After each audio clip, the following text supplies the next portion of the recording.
Good morning बच्चों, कैसे हो सभी? ठीक ठाक, बढ़िया। ओके, तो चैप्टर अपना कंटिन्यू करेंगे हेलो एल्केन्स, हेलो एरीन्स। और आज के चैप्टर में हम पढ़ेंगे हेलो एरीन्स के बारे में। तो हेलो एरीन्स की केमिकल प्रॉपर्टीज के बारे में जानेंगे। सबसे पहले हम जानेंगे कि वो कौन कौन सी रिएक्शंस दे सकता है, कौन सी नहीं दे सकता है। ठीक है, तो पहले ही जानते हैं कि कौन सी रिएक्शन, कौन से टाइप की रिएक्शन हेलो एरीन्स के लिए देना डिफिकल्ट है। दे सकता है बट वेरी डिफिकल्ट, तो it will be occur under hard conditions. और कौन सी रिएक्शन वो इजीली दे सकता है वो हम बाद में पढ़ेंगे। तो टॉपिक हमारा आज का रहेगा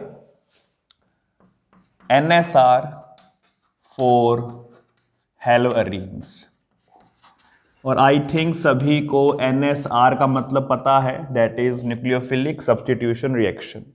तो haloarenes nucleophilic substitution reaction देते हैं बट वेरी रेयरली। तो वो रेयरली क्यों देते हैं उसके बारे में बात करते हैं। ठीक है, so they are very rare reaction.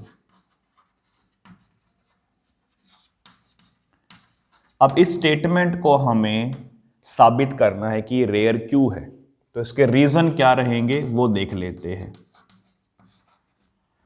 तो न्यूक्लियोफिलिक होने के लिए हमें क्या चाहिए? मान लीजिए कि मेरे पास प्रेजेंट है RX, न्यूक्लियोफाइल है। तो ये न्यूक्लियोफाइल पे नेगेटिव चार्ज है, यहाँ पे पार्शियल नेगेटिव होगा, यहाँ पार्शियल पॉजिटिव होगा। तो ये नेगेटिव R पे अटैक करके X को बाहर निकालेगा, तभी मुझे मिलेगा RNU प्लस X नेगेटिव। ध्यान दें, नेगेटिव स्पीसीज अटैक करती है पॉजिटिव स्पीसीज पे, इस बॉन्ड को ब्रेक करते हैं। तो इसमें दो बातें हो रही है। पहली बात, न्यूक्लियोफाइल नेगेटिव है तो वो अटैक कर रहा है कार्बन पे, जिस कार्बन पे इलेक्ट्रोपॉजिटिव चार्ज होगा। ठीक है, तो फर्स्ट बात, nucleophile attacks on carbon having partial positive charge. दूसरी बात, कार्बन एंड हैलोजन के बीच का जो बॉन्ड है वो ब्रेक होता है। तो इस बॉन्ड का वीक होना जरूरी है, तभी वो इजीली ब्रेक होगा, तभी NSR अच्छे से हो पाएगी। तो इन दो बातों पर ही हमें डिस्कस करना है रीजन कि दे आर, कि NSR क्यों नहीं होता हेलो एरीन्स के लिए, या होता है तो बहुत रेयरली होता है। ओके, सबसे पहला बॉन्ड के बारे में ही बात कर लेते हैं। ठीक है, तो हेलो एरीन्स में जो कार्बन है और जो हैलोजन है उसके बीच का जो बॉन्ड है वो स्ट्रॉन्ग होता है। तो बॉन्ड इज स्ट्रॉन्ग। तो बॉन्ड स्ट्रॉन्ग है तो इजीली ब्रेक नहीं होता वो। ठीक है बात ये वाली, इसीलिए रिएक्शन होने में काफी समय लगता है। तो बॉन्ड स्ट्रॉन्ग क्यों है वो देखते हैं। तो why is the bond strong? इसका पहला reason, partial double bond character.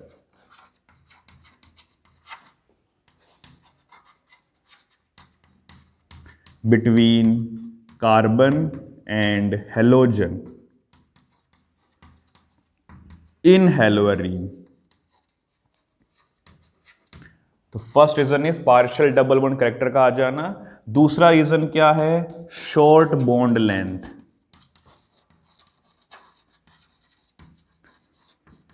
तो ये दो रीजन हैं बॉन्ड कैटेगरी में जिसकी वजह से बॉन्ड इजीली ब्रेक नहीं होता। अब ये हमें चेक करना है कि ये रीजन क्यों आ रहे हैं। उसे करने से पहले आप ये नोट कर लेंगे।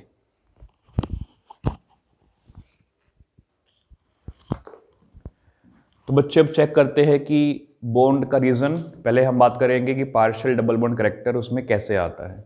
ओके, सो फर्स्ट पॉइंट हमारा होगा partial double bond character.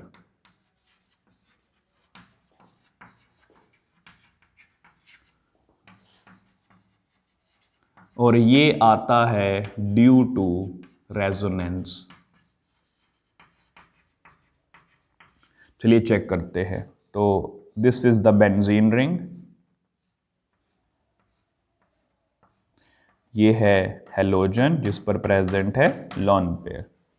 So the lone pair will be donated to this bond and ये बॉन्ड यहां शिफ्ट हो जाएगा। And when it happens we get the double bond between carbon and halogen, as you can see here. तो this appears a partial double bond. इसे partial क्यों कहा जाता है? बिकॉज जब रेजोनेंस कंप्लीट हो जाती है तो ये बॉन्ड वापस से सिंगल हो जाता है। तो ये जो बॉन्ड है ये डबल और सिंगल के बीच में कहीं लाई करता है, तो इसलिए इसमें आता है पार्शियल डबल बॉन्ड कैरेक्टर। ठीक है, that is your partial double bond. It is not for long time, कुछ समय के लिए होता है, इसलिए इसे पार्शियल डबल बॉन्ड कहा जाता है। और डबल बॉन्ड ऑब्वियसली बात है सिंगल बॉन्ड से स्ट्रांग होते हैं, इसलिए इस बॉन्ड को तोड़ना डिफिकल्ट है। ठीक है, तो double bond is stronger than single bond, that is why this bond is difficult to break, और इसी वजह से NSR यहाँ पे स्लो होता है। दूसरी बात जो हमने पढ़ी थी वो था short bond length. Short bond length क्यों आती है? And that is due to hybridization of carbon.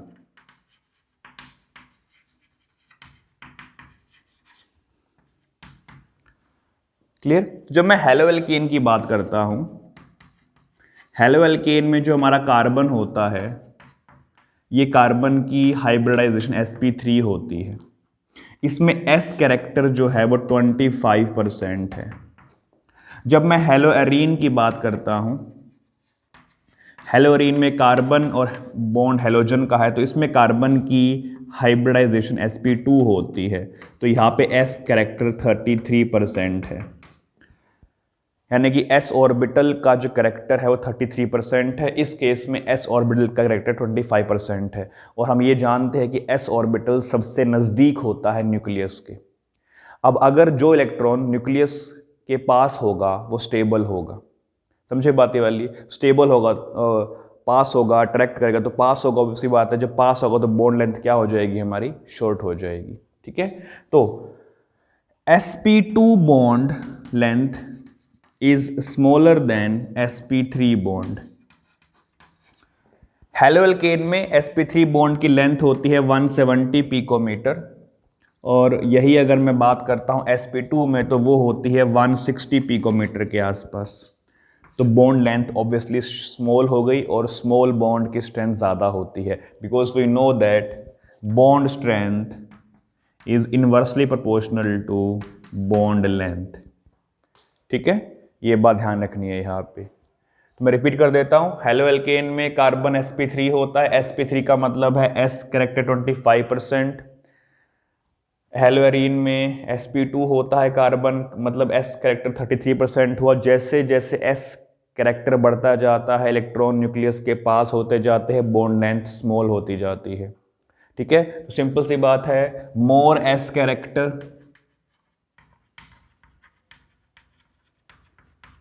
Short bond length, क्योंकि इलेक्ट्रॉन न्यूक्लियस के क्लोज होते हैं, इसकी वजह से वो अट्रैक्शन फील करते हैं। अट्रैक्शन फील करेंगे तो दूसरा एटम भी पास में आ जाएगा अपना इलेक्ट्रॉन लेके, एंड दिस प्रोवाइड्स स्टेबिलिटी। ठीक है, तो बॉन्ड लेंथ स्मॉल है, that is experimental proof of that. Short bond length मतलब बॉन्ड स्ट्रेंथ स्ट्रॉन्ग। ठीक है, नोट कर लेंगे इस चीज को।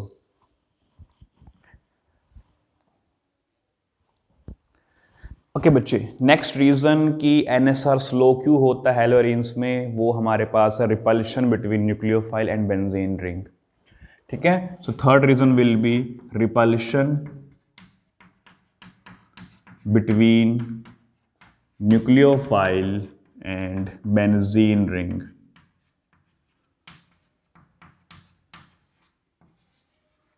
ठीक है, तो ऐसा क्यों है देख लेते हैं। ये है बेंजीन रिंग, ये है हमारा हेलोजन हुआ। बेंजीन रिंग में हमारे पास पाई बॉन्ड होते हैं, पाई बॉन्ड बनते हैं p ऑर्बिटल की साइडवेज ओवरलैपिंग से, लेटरल ओवरलैपिंग से हमारा पाई बॉन्ड बनता है।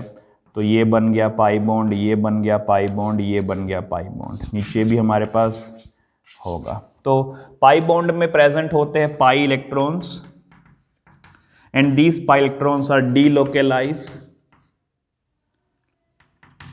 डीलोकेलाइज का मतलब होता है इलेक्ट्रॉन जो है इस पूरे स्ट्रक्चर पे रिवॉल्व करेंगे। तो अगर मैं इसको ड्रॉ करता हूं तो कुछ ऐसा मुझे दिखने को मिलता है, नीचे भी मुझे ऐसा ही मिलेगा। तो ये हुए हमारे डीलोकेलाइज्ड पाई इलेक्ट्रॉन्स।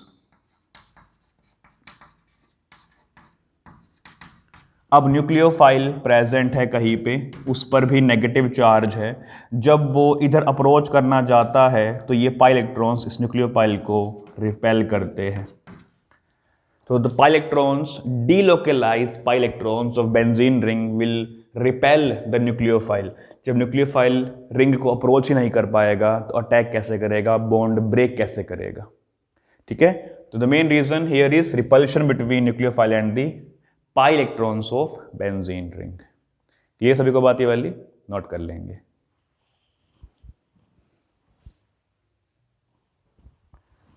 तो बच्चों अभी तक जो हमने पढ़ा उसमें हमने ये देखा कि जब न्यूक्लियोफाइल अटैक करता है तो उसके बाद बॉन्ड ब्रेक होता है। तो जब न्यूक्लियोफाइल पहले अटैक करता है फिर बॉन्ड ब्रेक होता है तो वो SN2 कैटेगरी में आता है। हम एक बार अब SN1 कैटेगरी में जाके देखते हैं। SN1 कैटेगरी में लिविंग ग्रुप पहले बाहर निकल जाता है, देन एक इंटरमीडिएट फॉर्म होता है। उस इंटरमीडिएट के फॉर्म होने के बाद न्यूक्लियोफाइल अटैक करता है। अब अगर वो इंटरमीडिएट स्टेबल है तो डायरेक्शन इज फिजिएबल, और अगर वो स्टेबल नहीं है डायरेक्शन इज नॉट फिजिएबल। तो चेक कर लेते हैं कि अगर हम हेलोएरीन्स पे SN1 करना चाहे तो क्या वो हो सकती है या नहीं हो सकती है। Let's try to perform SN1 on haloarene. तो इसका आंसर है नो, नहीं हो सकती है, क्योंकि intermediate is not stable.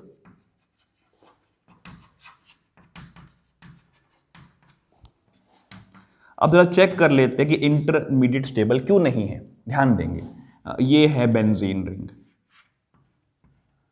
Halogen, ये बॉन्ड ब्रेक हो गया। आफ्टर ब्रेकिंग ऑफ बॉन्ड मुझे मिल जाता है ये species, positive plus x negative. Now this is called phenyl cation, and phenyl cation is not stable, क्योंकि इसको स्टेबिलिटी प्रोवाइड करवाने के लिए इसके पास कुछ ऐसा है ही नहीं। इसमें रेजोनेंस नहीं हो सकती है, इसमें कोई इलेक्ट्रॉन डोनेटिंग ग्रुप भी नहीं प्रेजेंट है। रेजोनेंस क्यों नहीं हो सकती है, जरा वो देख लेते हैं एक बार। रेजोनेंस क्यों नहीं हो सकती है उसको जानना बहुत जरूरी है हमारे लिए।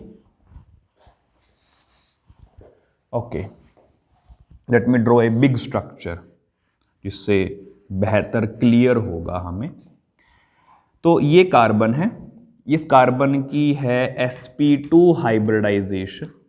तो ये है sp2 orbital, sp2 orbital, sp2 orbital, जहां पे हमारे पास x जुड़ा हुआ था। अब क्योंकि x वहां से निकल गया है तो पॉजिटिव चार्ज हमारा यहां प्रेजेंट है। ये है p orbital, p orbital, and p orbital जो है वो sp2 ऑर्बिटल के परपेंडिकुलर है, as you can see here. और रेजोनेंस तब होती है जब p ऑर्बिटल्स आपस में, या जो भी दो ऑर्बिटल्स आपस में हैं उनके बीच में लेटरल कॉन्फ़िगरेशन हो, यानी दोनों पैरेलल होने चाहिए। तो फॉर रेजोनेंस टू अकर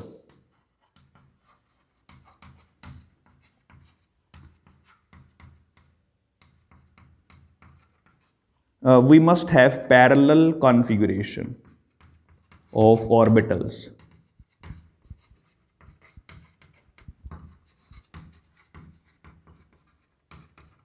ठीक है, तो पैरेलल कॉन्फ़िगरेशन का होना बहुत जरूरी है रेजोनेंस होने के लिए, बट यहां पर है परपेंडिकुलर कॉन्फ़िगरेशन, तो इस केस में रेजोनेंस नहीं हो सकती। So no resonance is possible.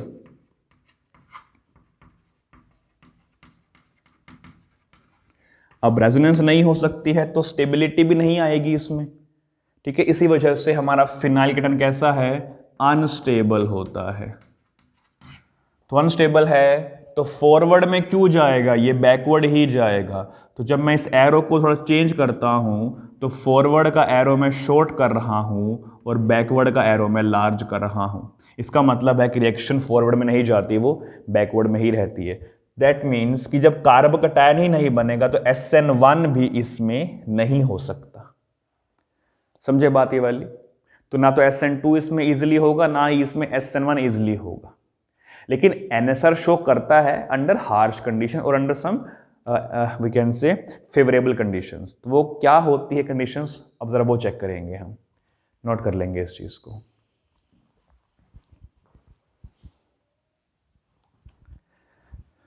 Okay बच्चे, तो NSR डिफिकल्ट होने का कारण है सबसे पहला कि न्यूक्लियोफाइल अप्रोच ही नहीं कर पाता बेंजीन को, क्योंकि रिपल्शन उनमें होती है।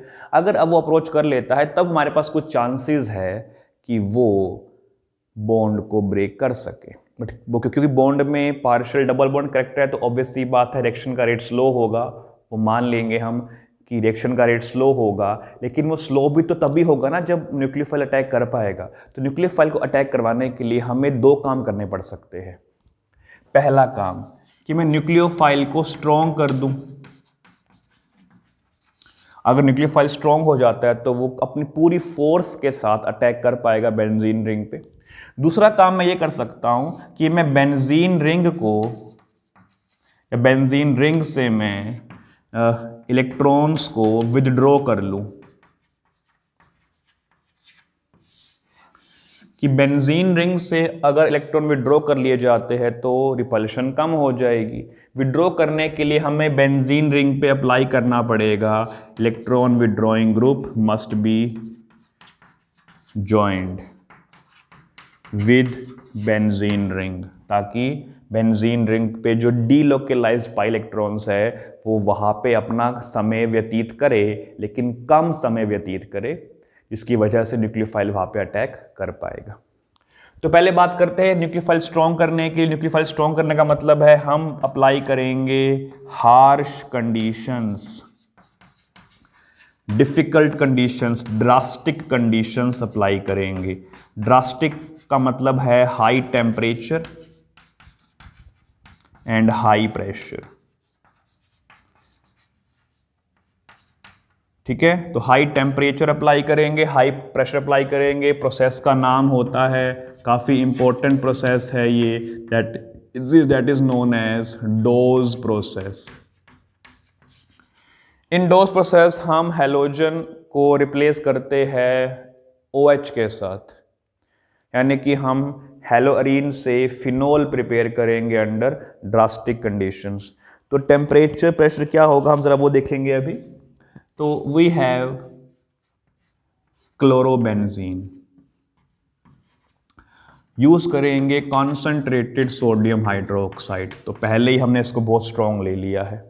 उसके अलावा हम इसमें ऐड करेंगे 623 केल्विन का टेम्परेचर, बहुत गर्म करेंगे।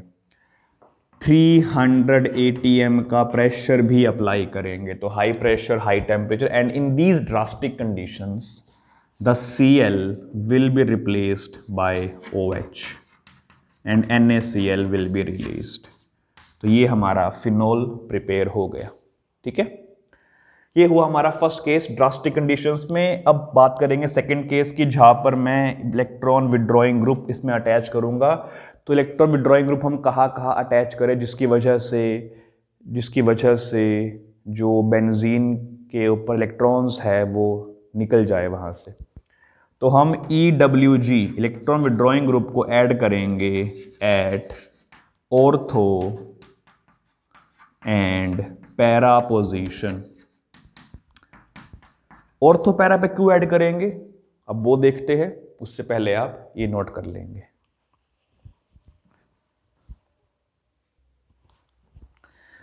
तो चलिए बच्चे ये देखते हैं कि हम इलेक्ट्रॉन विड्रॉइंग ग्रुप को ऑर्थो पैरा पे क्यों ऐड करेंगे। तो इसके लिए हमें रेजोनेंस का सहारा लेना पड़ेगा। तो I have any halogen, X lone pair है, ये हमारे पास बॉन्ड प्रेजेंट है, तो बॉन्ड की शिफ्टिंग होगी कुछ इस तरह से। तो I get first resonating structure double bond X, positive negative lone pair आ जाएंगे इस पोजीशन पे। Now this position is ortho position.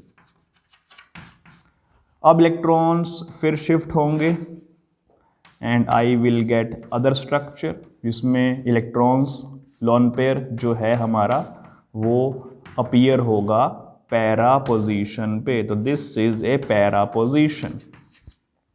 अब नेगेटिव चार्ज या लोन पेयर जिसकी वजह से नेगेटिव चार्ज आ रहा है वो ऑर्थो पैरा पर आते हैं। तो अगर मैं withdrawing group directly ortho para पर लगा देता हूं तो वो आसानी से वहां से इलेक्ट्रॉन्स खींच पाएगा, जिसकी वजह से बेंजीन पे इलेक्ट्रॉन डेंसिटी, इलेक्ट्रॉन क्लाउड कम हो जाएगा, रिपल्शन कम हो जाएगी। इसको थोड़ा और आगे बढ़ाते हैं तो ये इधर और ये इधर।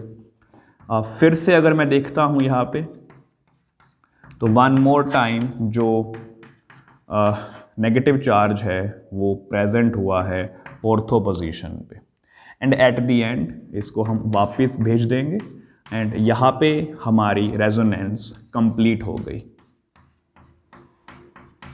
ठीक है, तो ऑर्थो पर पैरा पर हम अगर विड्रॉइंग ग्रुप लगाते हैं तो इलेक्ट्रॉन डेंसिटी जल्दी खींची जाएगी, इलेक्ट्रॉन क्लाउड कम हो जाएगा, repulsion between nucleophile and benzene कम हो जाएगी।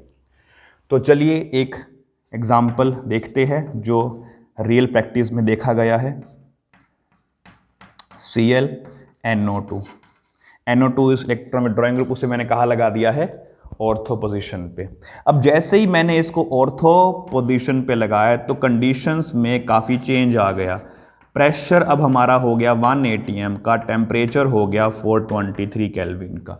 एक विड्रॉइंग ग्रुप लगाने से इतना ड्रास्टिक चेंज आ गया, प्रेशर भी कम हो गया, टेम्परेचर भी कम हो गया, और हमें मिल जाएगा यहाँ पे OH एंड NO2।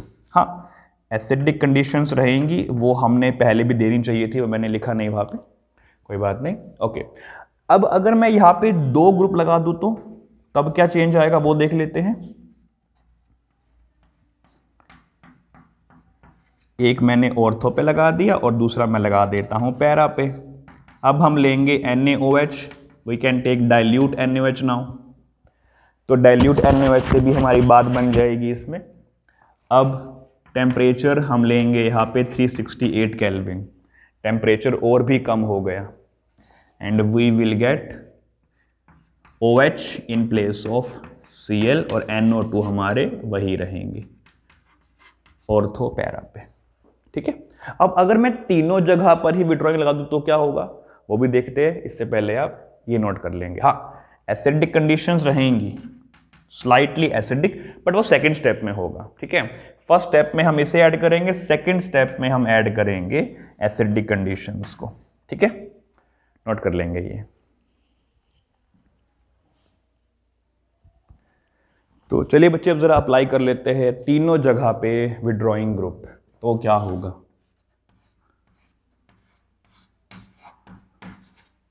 तो ऑर्थो पे NO2, पैरा पे NO2 एंड फिर से ऑर्थो पे NO2।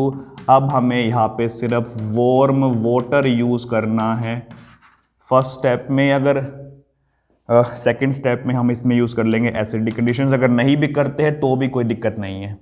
ठीक है, सिर्फ वार्म वाटर, ना हाई प्रेशर ना हाई टेम्परेचर, रूम टेम्परेचर पर भी काम चल जाएगा इसका, and we will get our desired product OH NO2 NO2 NO2। इसे हम कहते हैं पिकरिक एसिड, पिकरिक एसिड। ठीक है, स्ट्रॉन्ग एसिड है ये, नोट कर लेंगे ये वाली बात भी।